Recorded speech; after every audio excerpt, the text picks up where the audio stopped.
Good morning, children. In the previous videos, we have studied about what is reproduction and the two modes of reproduction, in which we have studied about asexual reproduction and the vegetative propagation. Now, in this video, we will study about the second part of asexual reproduction, that is budding. So for this video, refer page number 135 and 136 of the textbook.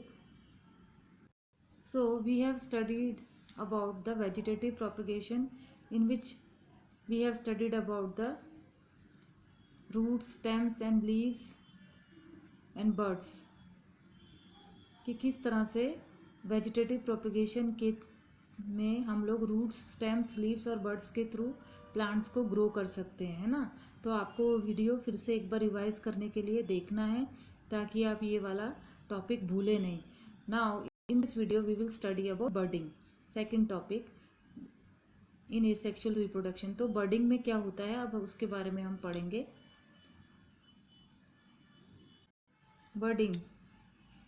बर्डिंग किस में होती है? East single cell है, जो कि fungi. तो आप इसमें देख सकते हैं, the small bulb like projection called as bud grows out from the parent yeast cell. तो जो स्मॉल बल्ब लाइक प्रोजेक्शन रहता है, ये बल्ब की तरह आपको दिखाई दे रहा है, ये एक ईस्ट सेल है, जो कि जिसको हम एक बड भी बोल सकते हैं, जो कि किससे ग्रो होता है? Grows out from the parent yeast cell. Single cell इस सेल के से ये ग्रो होता है। उसके बाद ये डेवलपिंग बर्ड में बर्ड बनती है, उसके बाद डेवलप हो रही बर्ड है, उसके बाद ये पूरी बर्ड बन जाती है, और उसके बाद ये डिटैच हो जाती है चेन ऑफ बर्ड्स में। तो इस तरह से इसमें रिप्रोडक्शन होता है, जो कि हम इसमें पढ़ेंगे। The bud gradually grows and gets detached from the parent cell and forms a new yeast cell. तो ये धीरे धीरे ये बर्ड क्या होती है? ग्रो होना स्टार्ट होती है। पहले एक छोटे से स्मॉल बल्ब लाइक प्रोजेक्शन होता है, फिर बढ़ते बढ़ते वो क्या होता है? डेवलपिंग बर्ड के फॉर्म में चेंज होता है, देन न्यू बर्ड बनती है, एंड देन उसके बाद वो डिटैच हो जाती है और एक कंप्लीट चेन ऑफ बर्ड्स में चेंज हो जाती है। तो the bud gradually grows and get detach from the parent cell and forms a new yeast cell. और इस तरह से न्यू ईस्ट सेल को बनाती है। The new cell grows, matures and produces more yeast cells. और वो न्यू ईस्ट सेल बनता है, ग्रो करता है, वो मैच्योर होता है और वो और बहुत सारे ईस्ट सेल को प्रोड्यूस करता है। Sometimes another bird arises from the bird forming a chain of birds. और कई बार क्या होता है कि एक बर्ड से दूसरी बर्ड्स इस तरह से बनती जाती हैं, और इस तरह से चेन ऑफ बर्ड्स का फॉर्मेशन हो जाता है। इफ़ दिस प्रोसेस कंटिन्यूज, और अगर ये प्रोसेस कंटिन्यू रहता है, a large number of yeast cells are produced in a short time. और बहुत सारे इस सेल का प्रोडक्शन हो जाता है बहुत ही शॉर्ट टाइम में। तो ये होता है बडिंग का प्रोसेस।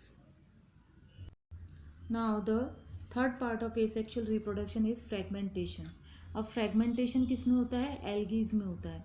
तो एल्गी क्या होते हैं, ये हमने पहले भी पढ़ा था न्यूट्रिशन इन एनिमल्स, जब मैंने आपको पढ़ाया था, तब सेकंड चैप्टर में आपने एल्गी कैसे ग्रीन कलर के होते हैं, स्लाइमी होते हैं, ये सब हम, और कहाँ पानी के जहाँ पर आपको दिखता है कि कितनी चिकनाई रहती है कि आप उसके ऊपर चल नहीं सकोगे, फिसल जाओगे, इस टाइप का वो ग्रीन पार्ट रहता है, जो उसको हम बोलते हैं एल्गी। एल्गी या स्लाइमी ग्रीन पैचेज इन पॉन्ड्स और in other stagnant water bodies, जहाँ पे बहुत टाइम से पानी खड़ा है, जहाँ पे पानी बहता नहीं है और पड़ा पड़ा ऐसे उसमें से बदबू आने लग जाती है, या फिर जो बहता हुआ पानी नहीं है, आप ये बोल सकते हो। पॉन्ड्स में भी आप देख सकते हो, वहाँ पे पूरी पानी खड़ा रहता है और इस तरह के ग्रीन पैचेस आपको दिखाई देते हैं, तो वो क्या होते हैं? उनको एल्गी कहते हैं।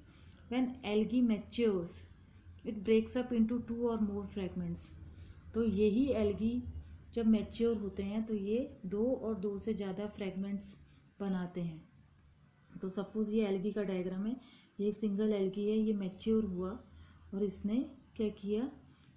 2 या 2 से ज़्यादा ये फ्रेगमेंट्स में डिवाइड हो जाता है। दीज फ्रेगमेंट्स और pieces grow into new individuals. और यही फ्रेगमेंट और पीसेस इस तरह से न्यू इंडिविजुअल्स बनाते जाते हैं। When water and nutrient are available, algae grow and multiply rapidly by fragmentation. जब वाटर और न्यूट्रिएंट्स उनको मिलते रहते हैं एल्गीज को, तो वो क्या होता है, जल्दी, बहुत जल्दी मल्टीप्लाई होते हैं, बहुत जल्दी इस तरह से वाटर में बढ़ते जाते हैं ये फ्रेगमेंटेशन के मेथड से, and cover a large area in a short period of time, और इस तरह से बहुत सारा एरिया कवर कर लेते हैं। तो इस प्रोसेस को हम बोलते हैं फ्रेगमेंटेशन।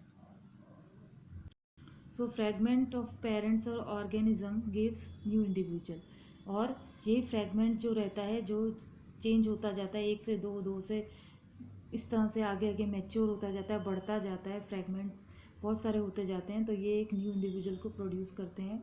तो fragmentation is a form of asexual reproduction in which an organism splits into fragments, जिसके अंदर जो फ्रेगमेंट्स इस तरह से स्प्लिट होते ही जाते हैं, बढ़ते ही जाते हैं। Each of these fragments develop into matured organism, और इसी तरह से ये फ्रेगमेंट्स क्या करते हैं, एक मैच्योर्ड ऑर्गेनिज्म में डेवलप हो जाते हैं। Now we will study about the spore formation, the fourth part of asexual reproduction.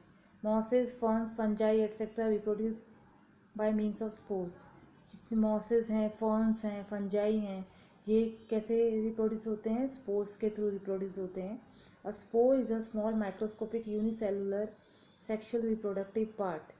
Spores are not seeds, ये सीड्स नहीं होते हैं, ये एक स्मॉल माइक्रोस्कोपिक, मतलब जिनको हम माइक्रोस्कोप से ही देख सकते हैं। यूनिसेलुलर यानी इनके अंदर एक ही सेल होता है।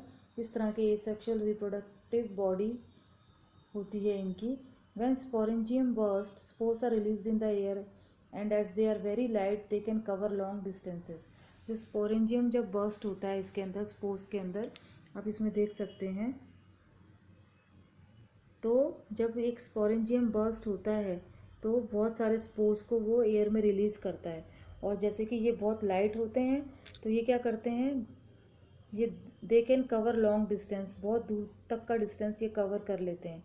The spores are covered by a hard protective coat which helps them to withstand unfavourable condition such as high temperature and low humidity, so they can survive for a long time. तो spores क्या किससे cover होते हैं, एक hard protective coat होता है इनके ऊपर, जो कि इनको अनफेवरेबल कंडीशंस में, जैसे कि बहुत ज़्यादा गर्मी हो या फिर बहुत ज़्यादा मॉइस्चर बहुत कम हो, लो ह्यूमिडिटी हो, तो भी ये लोग बहुत लंबे टाइम तक सर्वाइव कर पाते हैं।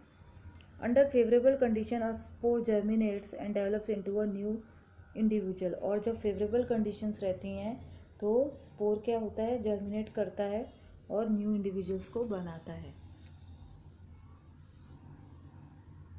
तो आप इस पिक्चर में देख सकते हैं फंजाई है, जो आप ब्रेड के पीस के ऊपर देखते हैं कि कई बार उसके ऊपर फंगस लग जाती है। देन मॉसेस हैं, देन फर्न्स हैं। सो reproduction through spore formation in fungus, तो इस तरह से स्पोर फॉर्मेशन कहाँ होता है, जहाँ पे फंगस रहती है। तो ब्रेड पीस का एग्जांपल मैंने आपको दिया, तो इस तरह से ये स्पोर्स का फॉर्मेशन होता है। तो आप इस पिक्चर में देख सकते हैं फर्न, इस तरह की फर्न प्लांट की लीव्स रहती हैं, तो अगर आप उसको उल्टे उसका बैक साइड देखेंगे तो वहाँ पे जो येलो वाला पार्ट रहता है, तो ये क्या होते हैं, ये फर्न के स्पोर्स होते हैं, जो कि इस तरह से क्या होते हैं, ये झड़ जाते हैं इस तरह से एयर में, ये बहुत लॉन्ग डिस्टेंस तक जा सकते हैं। तो ये क्या है, ये फर्न स्पोर्स हैं। तो आपको एसेक्सुअल रिप्रोडक्शन के 4 टाइप्स के बारे में समझ में आ गया होगा, जिसमें आपने क्या क्या पढ़ा। आपने उसमें वेजिटेटिव प्रोपिगेशन पढ़ा, देन बर्डिंग पढ़ी, देन आपने क्या पढ़ा उसमें, फ्रेगमेंटेशन पढ़ा, and then last spore formation. So in the next video we will study about the sexual reproduction.